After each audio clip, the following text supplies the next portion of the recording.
그렇게 해주셔서 감사합니다.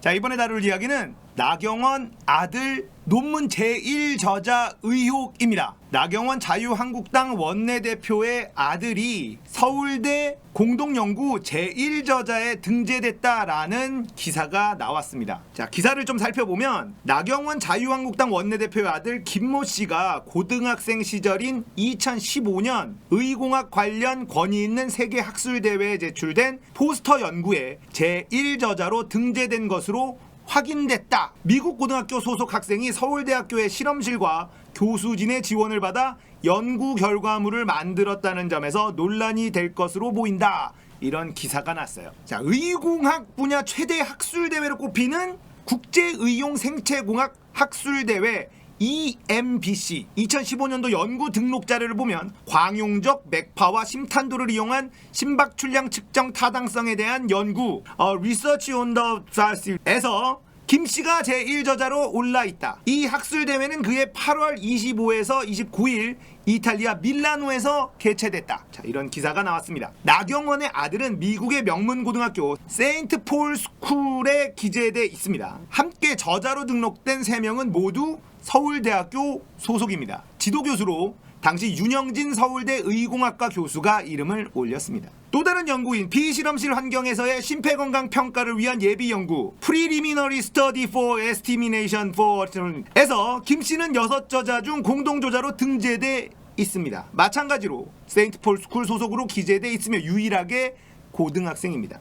나머지 저자는 모두 서울대 소속이며 윤영진 교수 역시 포함되어 있습니다. 나경원의 아들 김씨는 1저자로 등재된 포스터 연구로 미국 현지의 경진대회에 참가해 우수한 성적으로 입상하기도 했습니다. 나경원의 아들은 미국 고등학교 재학 중 방학을 이용해서 서울대에서 연구를 진행한 것으로 알려졌습니다. 자, 서울대 측의 발표를 보겠습니다.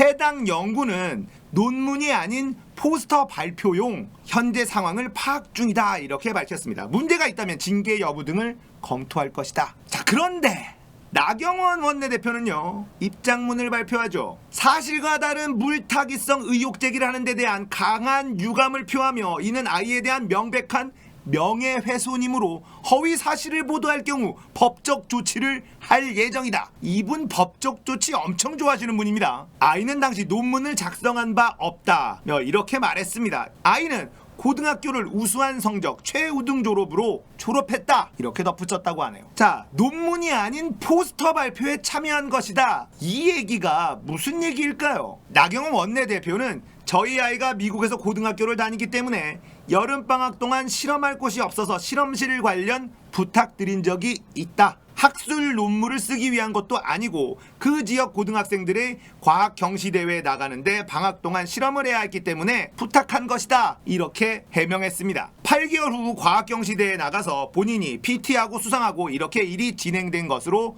안다. 제 아이가 다 한 것이다. 미국 고등학교를 최우수 성적으로 졸업했는데 이러한 실력과 상관없이 명예를 훼손하는 것에 대해 안타깝다며 당시 미국 고등학교 다니는 아이에게 실험실이 없는 상황에서 아는 분에게 실험실 사용을 부탁한 것이 특혜라고 읽혀지는 부분이 있다면 유감스럽게 생각한다. 또 CBS 노컷 뉴스에서 해당 논문의 교신 저자는 나경원 의원의 부탁이 있었다고 밝혔다는 보도가 또 있었죠. 자, 나경원의 해명을 요약해보면 이렇습니다. 논문을 작성한 바가 없다. 그러니까 특혜가 아니다. 포스터 작성을 했다. 우리가 아는 포스터는 행사할 때 앞에다가 이렇게 타이틀 있고 개요 있고 뭐 그림 있고 이런 게 포스터거든요. 그러니까 포스터를 작성한 거지 논문을 작성한 게 아니다. 이런 얘기를 하고 있는 걸로 들립니다. 그런데 한 커뮤니티에서 닉네임 냉카페라는 분이 글을 작성했는데요. 이 글도 한번 읽어보도록 하겠습니다. 나경원이 내 아들은 논문은 쓴 적 없고 포스터다라는 웃기는 해명을 해서 제가 아는 범위에서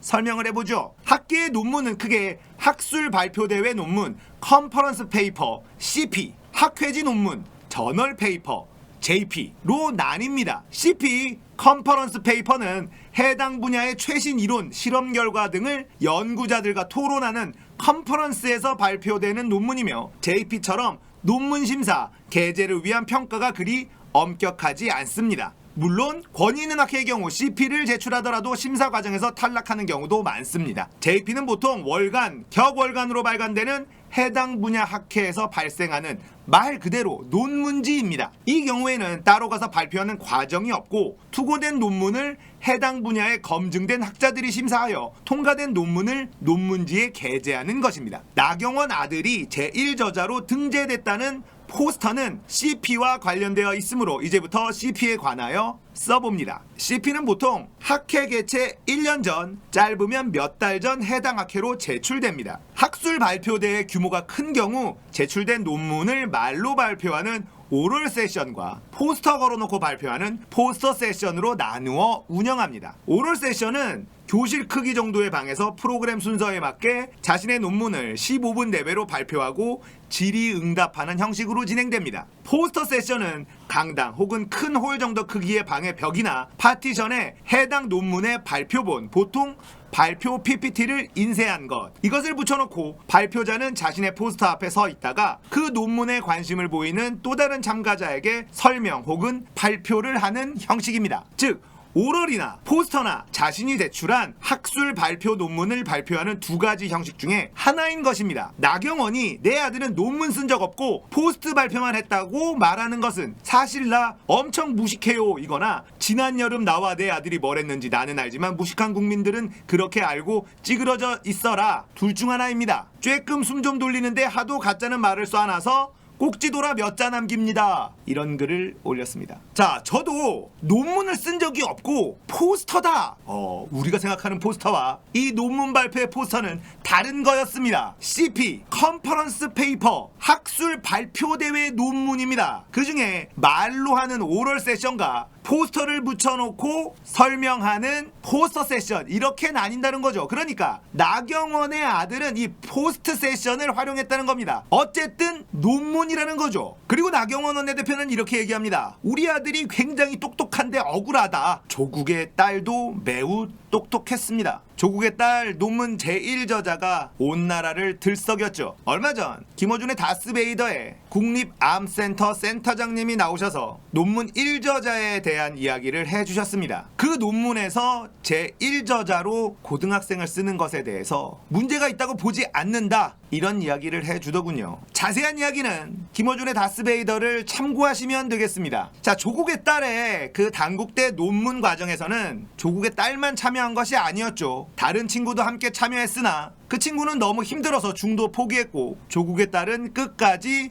열심히 그 논문 참여했다고 하네요. 물론 그 논문은 실험 과정 전부 다 교수가 준비해 놓은 상황이었고 실험 자체는 매우 간단했다고 합니다. 수년간 병원에서 아이들의 DNA 데이터를 추출해서 준비해 놓았고 그것을 비교 분석하는 논문이었습니다. 그러니까 준비하는 과정은 매우 오래 걸렸지만 그 논문을 위한 실험과 비교를 하는 것은 그렇게 오래 걸리지는 않는 그런 작업이었다고 합니다. 조국의 딸은 중도에 포기하지 않고 끝까지 논문을 만드는데 기여를 했다, 이렇게 이야기하고 있습니다. 자, 나경원 원내대표의 아들도 이 연구에 정말 열심히 기여했을 수도 있습니다. 그리고 그 당시 잘 나가는 엄마 아빠를 가지고 있었던 수많은 고등학생들이 유명 대학교 논문 제1저자로 등재됐을 수 있습니다. 자, 이것은 비난받을 수 있는 일이죠. 상대적 박탈감이 드는 건 분명한 사실입니다. 하지만 이것이 검찰의 압수수색과 특수 1, 2, 3, 4부가 모두 투입돼야 되는 그럴 정도의 중차대한 범죄라고 생각하지는 않습니다. 흥분한 국민들이 왜 나경원은 압수수색하지 않느냐, 이렇게 댓글을 다는 건 많이 봤는데요. 고발이 들어가야 압수수색을 할 수 있겠죠. 똑같은 사실을 같은 잣대를 들이댔으면 좋겠습니다. 고등학생이 논문의 제1저자로 등재되는 것, 지금은 있을 수 없는 일이라고 합니다. 그 당시 입학사정관제가 도입되면서 대학의 문이 정문이 아닌 옆구리문으로 많이 넓어졌고 이 옆구리문은 아는 사람들만 들어갈 수 있었죠. 그러니까 정보에 빠르고 좋은 위치에 있는 부모들은 우리 아이의 입시를 위해서 그런 방법을 이용했던 겁니다. 그런 능력이 없는 부모를 가진 사람들은 매우 안타깝고 박탈감을 느낄 수 있겠지만 그 자체가 죄라고 볼 수는 없는 거겠죠. 자, 그리고 논문을 직접 참여했는가, 아니면 논문을 참여하지 않았지만 제1저자로 그냥 등재를 해준 것인가, 이것도 매우 중요한데요. 조국의 딸은 논문을 작성하는데 끝까지 최선을 다해서 참여한 것은 이미 밝혀져 있습니다. 나경원 원내대표의 아들이 이 연구에 끝까지 참여를 했는지 이제 밝혀내야 될 차례죠. 연구에 열심히 참여를 해줬고 고등학생이지만 본인이 할 수 있는 역할을 소화해냈고 최선을 다했다면 그 당시에 제1저자로 등재되는 것은 교수의 재량이었던 것 같습니다. 다시 한번 말씀드리지만 지금은 그렇게 제1저자로 등재되는 것이 불가능하다고 하네요. 법적 조치를 취하겠다 나경원 원내대표의 협박이 시작됐습니다. 이분 나베라고 부른 국민들 고소한 것으로 알려져 있죠. 자기는 달차 검찰의 조국 수사 관련돼서 마지막으로 조금 덧붙이겠습니다. 검찰에서 이런저런 이야기가 새어나오고 있습니다. 피사실 유포죠. 검찰이 자신 있으면 확실한 수사로 기소를 하고 재판으로 넘어가면 됩니다. 언론에 자꾸 실실실 죄가 있는 것처럼 흘리지 말고 똑바로 수사하길 바라겠습니다. 검찰의 모습에 실망을 금할 길이 없습니다. 검찰은 본인들의 위상을 지키기 위해서 조국을 때려잡으려고 하지 말고 본인들이 어떻게 해서 국민들의 신뢰를 잃게 되었는지 다시 한번 곰곰이 생각해 보길 바라겠습니다. 그걸 생각해 볼 능력이 있었다면 장자연 사건 김학이 잡았겠죠. 오늘 이야기 여기까지입니다. 재밌었다면 구독, 좋아요, 알림 설정 꼭 눌러주십시오. 감사합니다.